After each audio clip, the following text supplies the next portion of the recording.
Hello, my name is Monica Kretschmer, and I'm the founder and CEO of the Universal Women's Network Women of Inspiration Awards, and this is the Women Driving Change panel.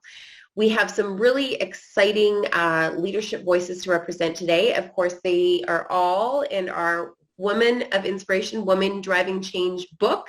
They are all book contributors sharing their leadership voices from diverse industries. So it's my pleasure to introduce our panel today.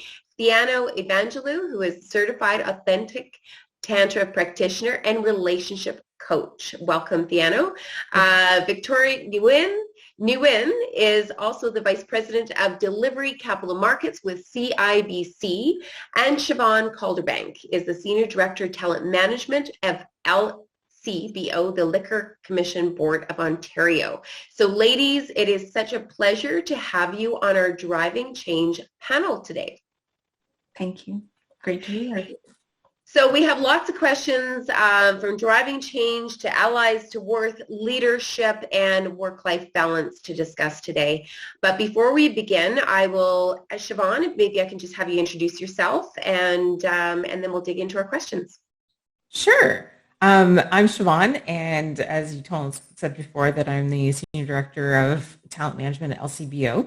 So I take care of 4 key areas. One of those is talent and performance, the other being learning and development for the organization, as well as the 675 different stores, and then the change management for the organization, because we're all about driving change too.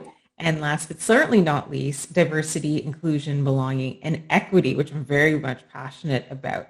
I'm also the founder of Butterfly Ladies, which is focused on developing the careers and mentoring our females that want to move up in their careers and help them with their aspirations, and mostly focus on those visible minorities, because they tend to be the ones that look to myself to help mentor them, as well as youth to provide them with additional supports, especially when they're looking at doing a shift from high school to going into college, university, and post-secondary education, and their careers development too.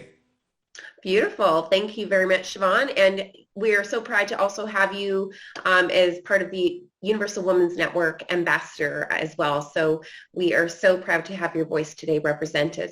And Victoria, if you want to... I'm Victoria Nguyen, and Monica said my last name correctly, so kudos, wonderful. Aside from working at CIBWE, I am quite involved in women in leadership initiatives. I serve as vice chair on the board of the Heart and Stroke Foundation, the Ontario Advisory Board, and also a number of other women initiatives, as well as visible minority initiatives. I think it's very important for us to stand up as leaders and try to be the advocates and supporting voices for a number of our communities.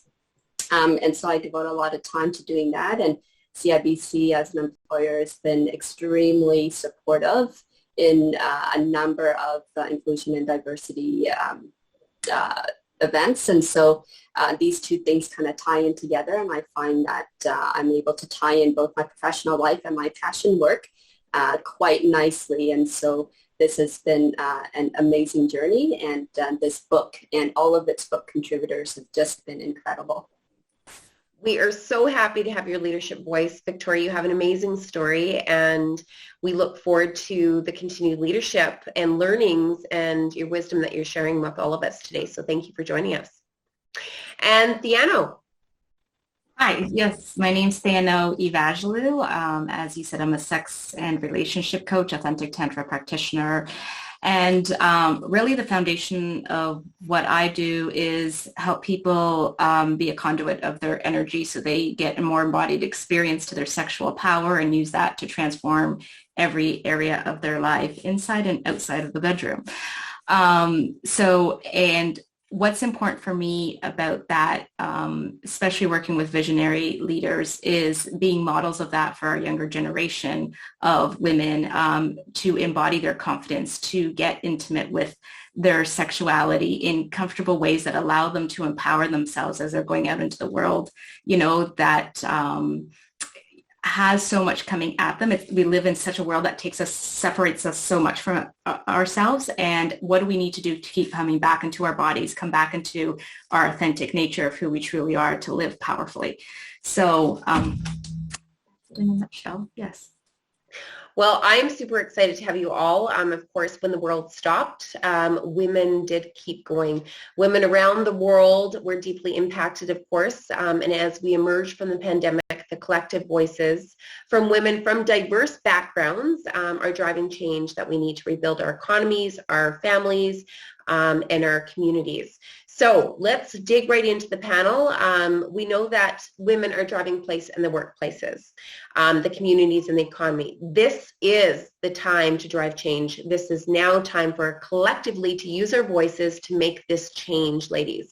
How can women utilize this time to stand out from the crowd, get on boards, start businesses, and make an impact? Shevon, start with you. Well, how can they stand out in the crowd? Oftentimes I find that I walk into a room and I'm the only one that is either female, or sometimes more often than not I'm the only one that's a Black female that's in the room. So there is definitely a need for change when it comes to being the only. So we need more representation from women to be at senior levels within organizations and to just be involved in the conversation. And part of that requires for organizations to make a change in terms of their promotions, their hiring, but also in more just general acceptance. I mean, as a female and a Black female, and I walk in, so there's that point of intersectionality, I often feel that I have to act a certain way in order to be accepted. And that may require me to do what we call code switching. So if you're not familiar with the term code switching, it really means that you're covering up your identity by changing who you fundamentally are so that you are able to, quote unquote, fit in to your environments. So, when you wake up in the morning, you may have individuals who feel like, I can't go into work the way I am. I need to change my hair. I might need to flat iron it as opposed to have it go all curly. Because if I go into work and my hair is curly, it might be distracting. Or people tell me it's too big. So I don't want any of that. I just want to quietly go into work. So I'll flat iron it. I may change the way that I dress or change the way that I speak, the way I articulate myself. All of these small things are being shifted or changed so that it could fit in.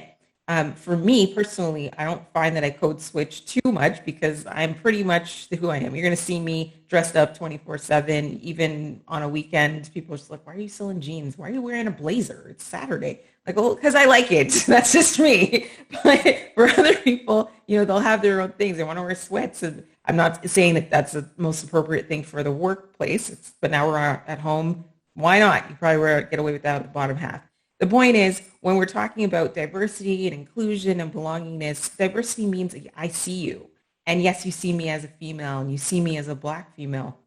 And then include me in the conversations. So we need to start changing where we're including more women into the conversations so that they're being heard. But belonging really takes it one step further, where you're going to accept me for who I am and still value me, you hear me, you respect me, and that all individuals can feel comfortable to bring their full selves to the work environment because that's what makes them unique. It makes them awesome. And by hearing what they have to say, we can benefit the organization as a whole. And no longer do we have to feel that, I have to behave a certain way because I'm carrying the entire race on my shoulders, which I believe a lot of people of color feel that way. But we can bring our full selves to work and people can see us as individuals representing ourselves. And that's really what I would like to see in terms of that change in the space. Beautiful. Thank you so much for your insight, Shevon. Victoria, how about yourself? I think this pandemic, and I agree wholeheartely with Shevon, it's really shown us how resilient and collaborative we can be, and that we can achieve change at a large scale in a very short period of time. It's taught us to be extremely forgiving in the environment in which we work today. Like, we've all gone online. No longer are we looking at having to, dress up if we didn't want to, but getting on screen.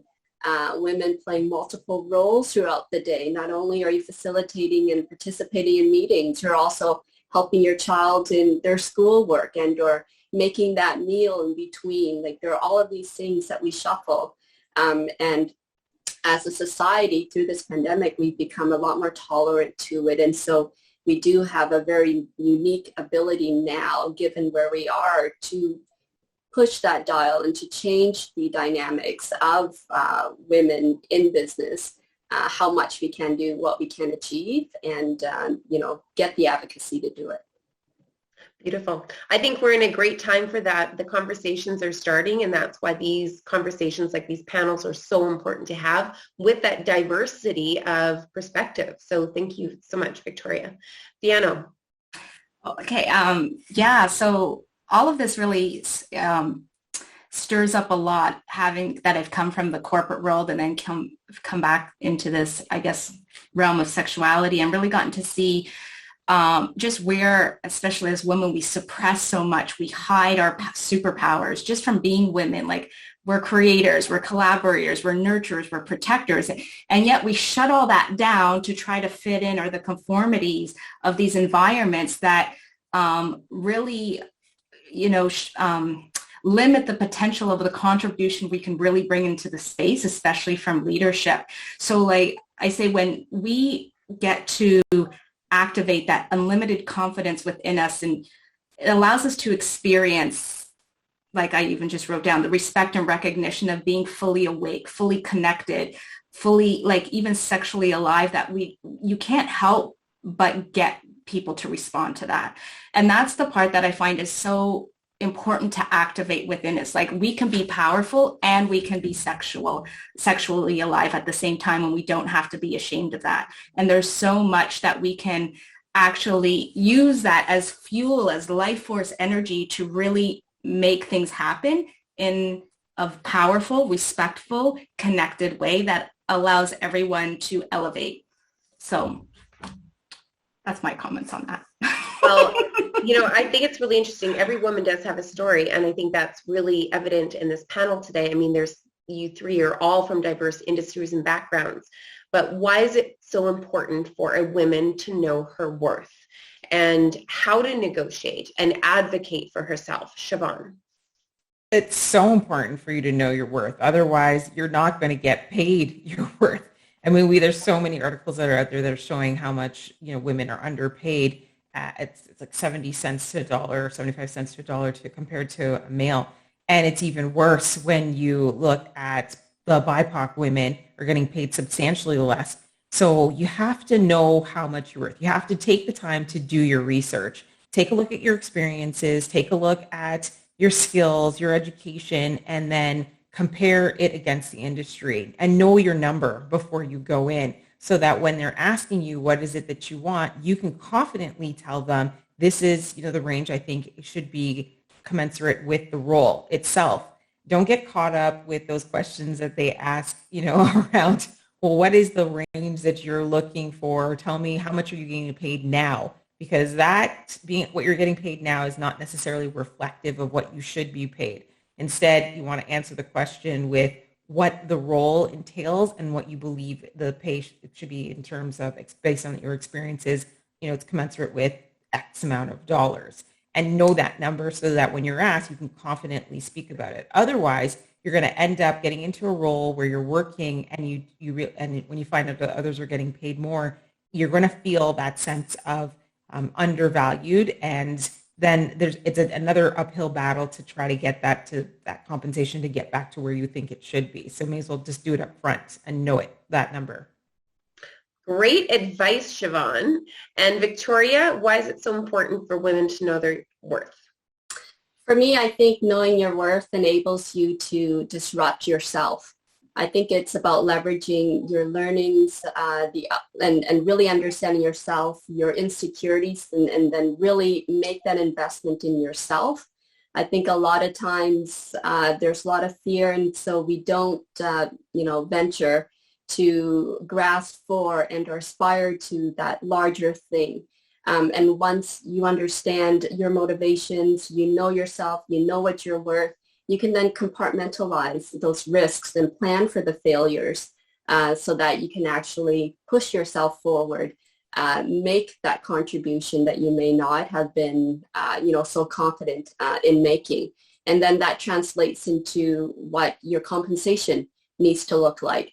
But I think it's understanding your worth that really helps you put a more confident you out in the public that then translates to all of these other things that are then a benefit of understanding your worth. Beautiful. Thank you. How about yourself, Deanna? Rephrase the question to me again because I got, please. So why is it so important for women to know their worth?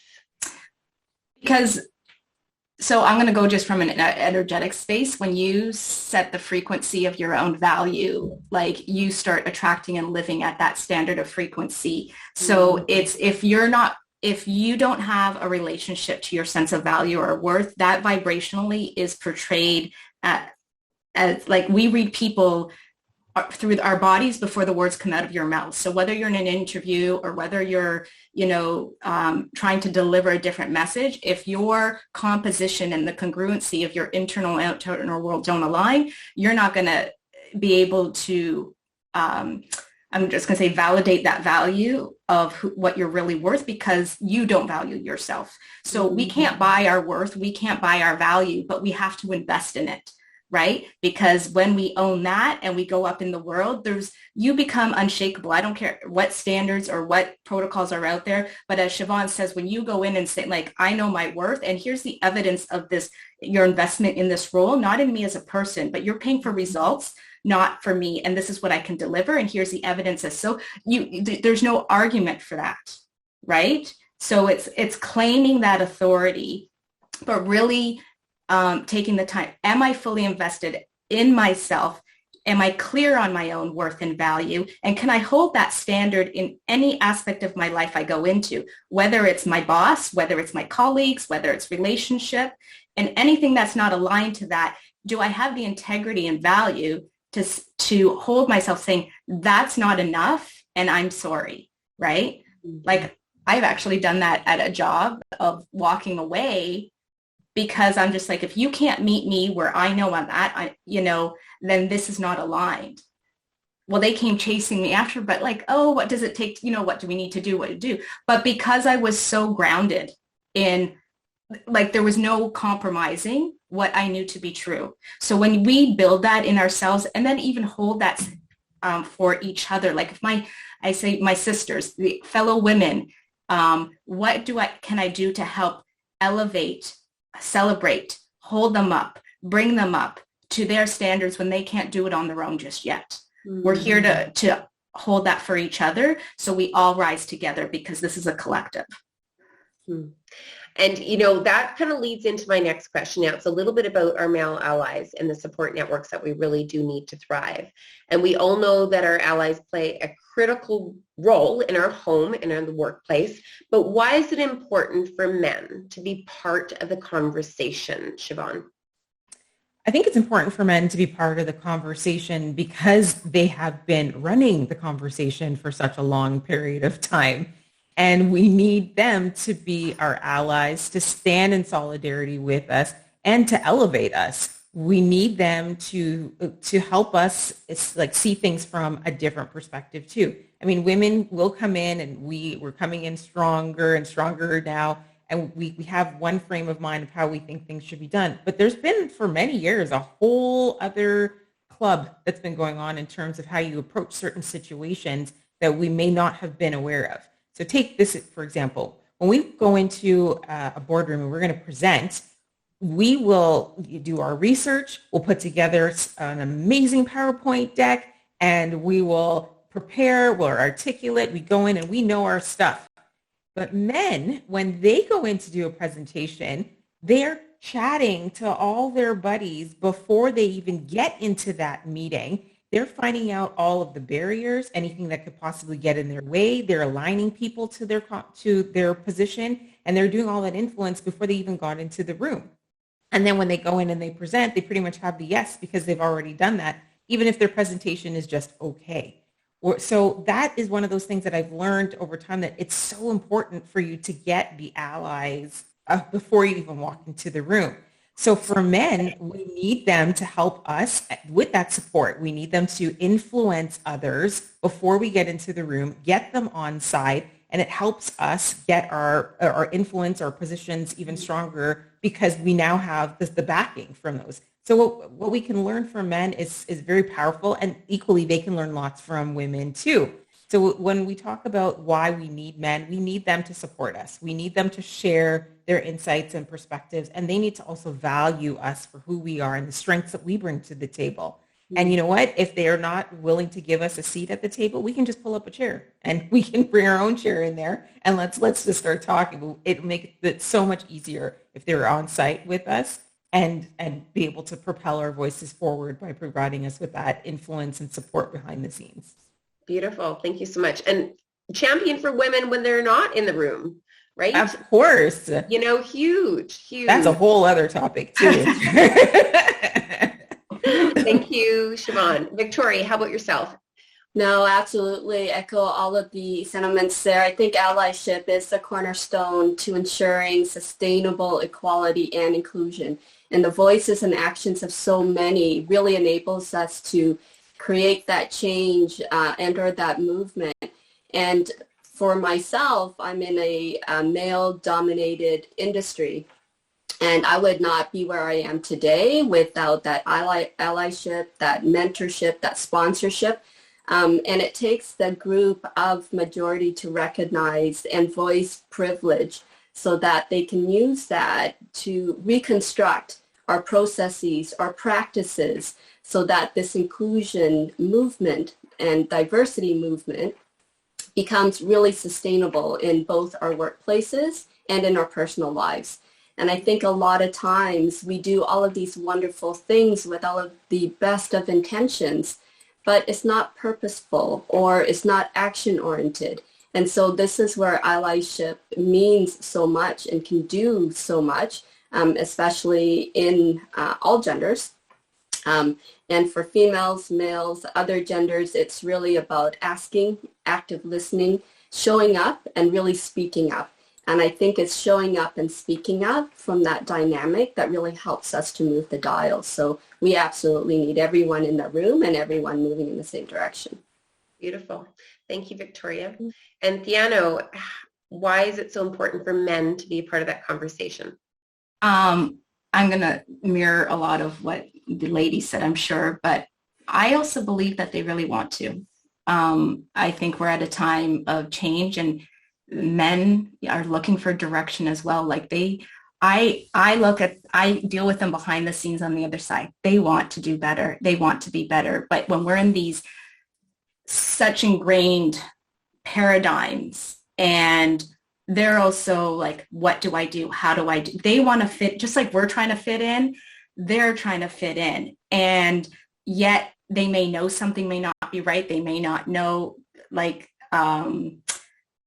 that something could be done differently. But this is an opportunity to guide them, to lead with love and being like, hey, you know what?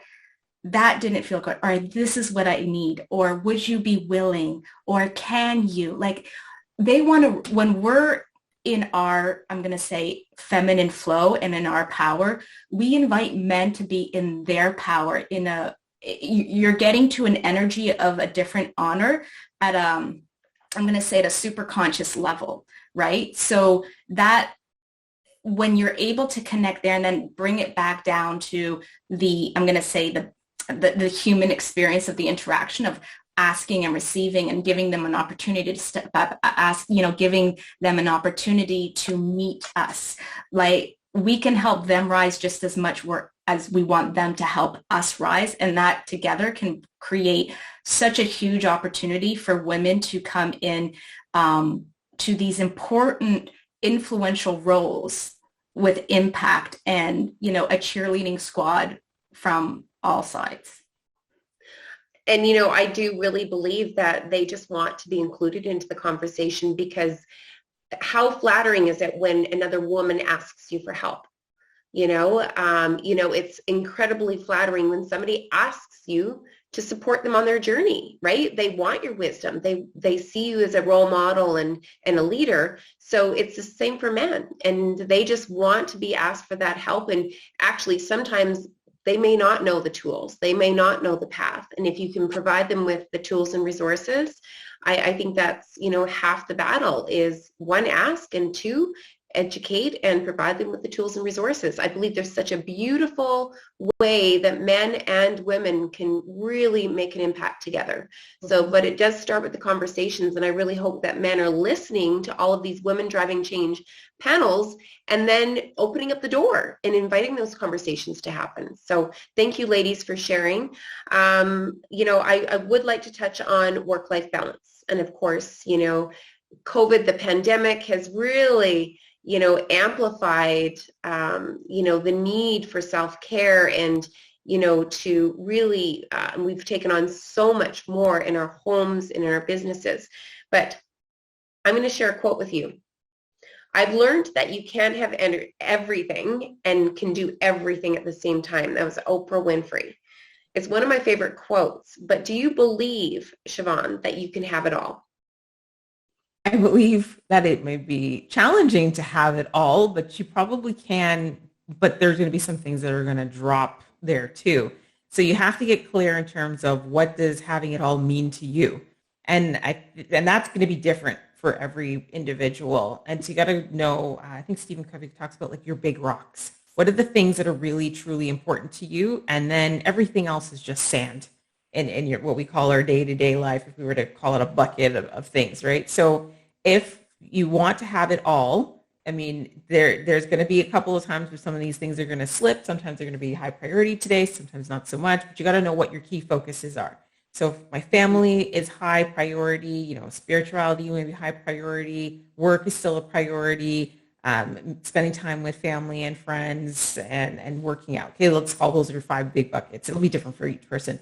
And then everything else, it's just the sand. It still has to get taken care of, but if you spend time schedule time in your day-to-day for these big things, everything else will just sort of fall into place. But you have to make sure that you're putting yourself as a priority and you're taking care of yourself. Because if you don't, then everything else is going to fall apart. And with COVID, we're spending so much time taking care of others and helping others and dependence. And then I find a lot of women are putting themselves on the back burner because they're trying to nurture everyone else and everything else.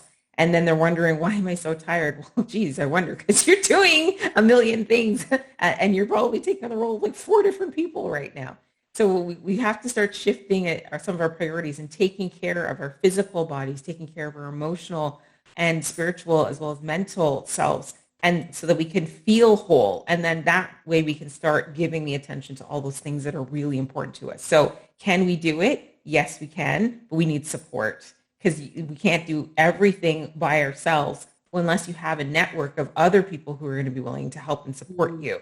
And I'm very fortunate that I have a husband who's there to help support me and parents that are there to help and support me and friends that are also there. And without that support network, I really couldn't have it all. Beautiful. And let me ask before we move on to this, how easy or hard is it to ask for the help? Incredibly hard to ask for the help. I think and I don't know about others, but I know for me that asking for help initially I thought was a sign of weakness. And so I didn't want to ask for help. I just tried to struggle through it all. But when I did get to the point where it's like, I really can't do it all. And let me just ask. It was amazing because then people were like, absolutely, I will help you. And then the load lifted.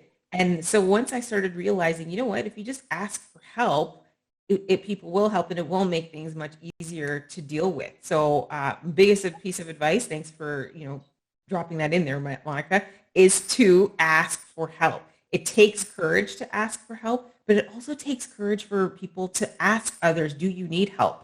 So, sometimes you might look at someone and you think, they're so independent, they probably don't need any help from me anyways. And you'd be surprised how receptive they would be if you do ask them, is there anything I can help you with? I am here for you. And sometimes they'll take you up on that offer. So be prepared to follow through too when you do offer to to give your assisting hand. Beautiful. Thank you, Shevon. And Victoria, do you think that you can have it all? I absolutely feel that I can have it all. I think that it's in the way that we define what success means to us as individuals, and then come up with plans in order to meet those obligations and be really flexible with ourselves. Like I really concur with Shevon in that a lot of times we develop this superhero syndrome. Like we have to be good at everything. We have to do everything.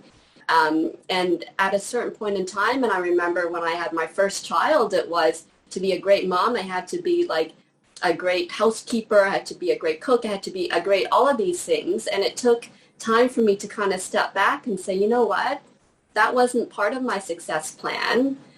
To be a great mom, I just had to love my kid a lot.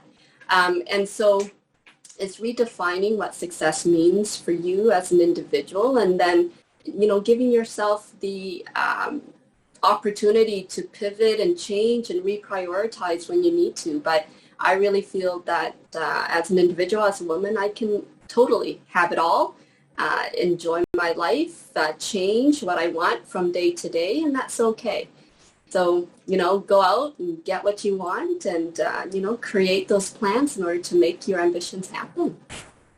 Thank you so much. And I am sitting here absorbing so much, and I look, up to each one of you leaders in the room today.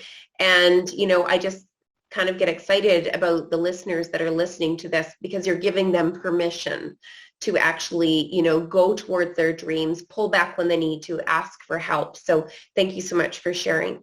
Theano, do you think you can, do you have it all? One, every single day. And do you think women can have it all? I totally can, because I say, when you're in love with yourself, you're not just in love with yourself, you're in love with life. And then you're able to be a conductor of life instead of a reactor to it. And when we're, looking at life and all these things thrown at it, yes, we all have the way we categorize things and prioritize and being like, I want this and I want this. But like for me, I have this life garden that I call. So it's like categorized from, relationships, career, lifestyle, expansion, and oh my gosh, I forget the other one. Oh my God, there's a fifth one that I'm just blanking out, right? But the point is I look at that every day and I'm like, what percentage am I putting to lifestyle, to relationships, to my health, to my career, to my growth? And, I'm watering it every day, but there's weeds in it and there's flowers in it. So a weed is an interruption, or a weed is a block, and a flower is something that grows.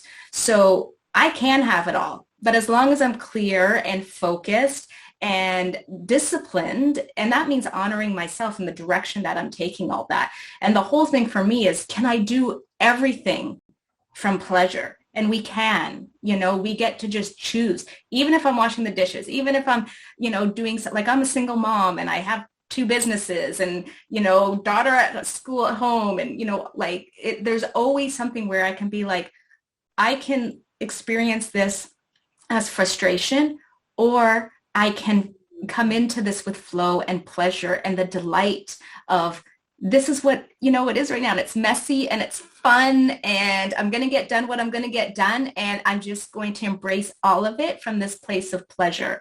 And that allows me to show up. It allows me to express. It allows me to experience just from a very different space than, oh my God, right? So I just find that we don't give ourselves permission to live in pleasure or to seek pleasure even in the mundane. In every bad, there's good, and every good, there's bad. We just get to decide how we want to experience or look at it, right? So even when I say like I'm having that cup of coffee in the morning, I'm making love to the coffee. I'm smelling it. I'm sipping it slowly. I'm taking it in because I'm like, oh, this is my fuel. That's actually like my moment for me. And then I'm going to, friggin' like drive the truck and make shit happen, right? And I get to experience that way. I get to choose that, and we all do. So the permission is huge. The, really honoring ourselves, like that hey, we're having it all and we're not having it all at the same time. And it's still, okay, I'm still wonderful. I'm still amazing. And asking for help, as Shevon was saying, like, it's such an important thing, like, that keeps us in the currency of exchange, like the giving, the receiving.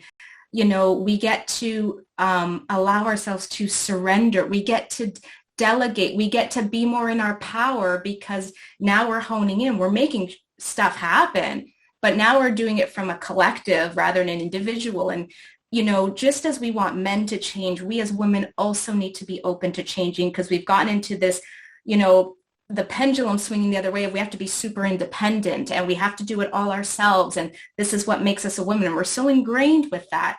And yet it's like, well, if we want men to embrace us and support us, we also need to be willing to meet them with some of that surrender as well, right? So that's my take on that. Well, I love the different perspectives, and what I think it does do is just gives women permission to have their own definition of success, what success looks like to them, their comfort level, what, you know, what those big rocks for them are. Because I get that great visualization, Shevon, when you said, you know, putting the big rocks in, right? And then the sand just fills up. So focusing on the big rocks, whatever that may be for you, is what having it all means, right? And I think that's such a great reminder. And I really have really enjoyed all of these conversations and your wisdom that you've shared. I do want to end with, of course, this is the Women Driving Change panel. We talk about breaking that glass ceiling, and it really, honestly, it's still a brick ceiling. We've still got so much work to do, and we've come so far, but we've got more work to go. So what I'd really love to do is inspire action. You know, so Shevon, how are you going to inspire and drive change for women and raise the bar for all women? I want to focus more on amplifying their voices. There's so many women that have fantastic stories, who are out there, who want to be amplified, just like we were talking about, we alluded to before, behind the closed doors. So when I have the privilege to be in a room where those individuals are not, I want to be their sponsor and advocate for them and help move them up in the organization. And they need sponsors. I mean, there's so many women out there that are amazing. They just need somebody to go to bat for them. And so my whole journey in mentoring and helping individuals is to go to bat for them, to speak up on their behalf, to praise them when they're not in the room, to share their stories with other people and make those connections so that they can further move their career forward, they can develop, they can become greater leaders and really expand their reach beyond just the networks that they currently have. Beautiful. Your phone's going to be ringing. Bring it on. Ring it, ringing. Thank you so much, Shevon. And Victoria, how are you going to raise the bar for all women and drive change? I think that I agree with Shevon. I mean, I'm a fairly action-oriented person, and so for me, changing or breaking that glass ceiling really starts at the beginning of that journey. What we're doing within our school systems, are we creating enough of a pool? Is the education represented in a way that then creates the right pools of individuals for those management jobs, for those board positions, etc. And so there's just this huge domino effect that we really need to take a look at the front of that journey and how much we can impact that. I think in a lot of passion work or charity work that we can all do, whether it's on boards or just volunteering at your local community, like being visible in your community speaks spades. And I think it allows then those voices to be amplified where we can help support creating lots of advocacy campaigns. I think a lot of times it's not about me standing in front of the room and speaking. It's about how I'm able to support that person behind the scenes through either mentorship and or just be that, you know, call a friend type line. So it's in all of these support and advocacy work, but also pushing at the management levels, at the board levels, just being seen so that it provides or gives the next generation the permission to be visible where they may not have had either that opportunity or that role model to help kind of, trailblaze a little bit. Beautiful. And I agree. Mentorship is super key. Having somebody have your back and believe in you, it only really does take one person to believe in you, and it really just boosts the confidence. And it goes so far, right? You have no idea the ripple effect of that conversation, right? It's just beautiful to see. So thank you very much. Theano, and how are you going to raise the bar and drive change for women?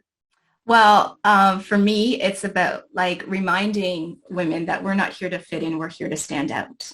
And when we claim the impact and influence and the safety of our sexual power to do that, the ripple effect is huge. So if I can reach as many leading women, visionary women as possible to tap them back into that life force energy, to reignite them to their own turn on, and that the most powerful energy that there is, and use that to conduct your life and transform, to make things happen, the awakening, the connecting, the collaboration that comes through that is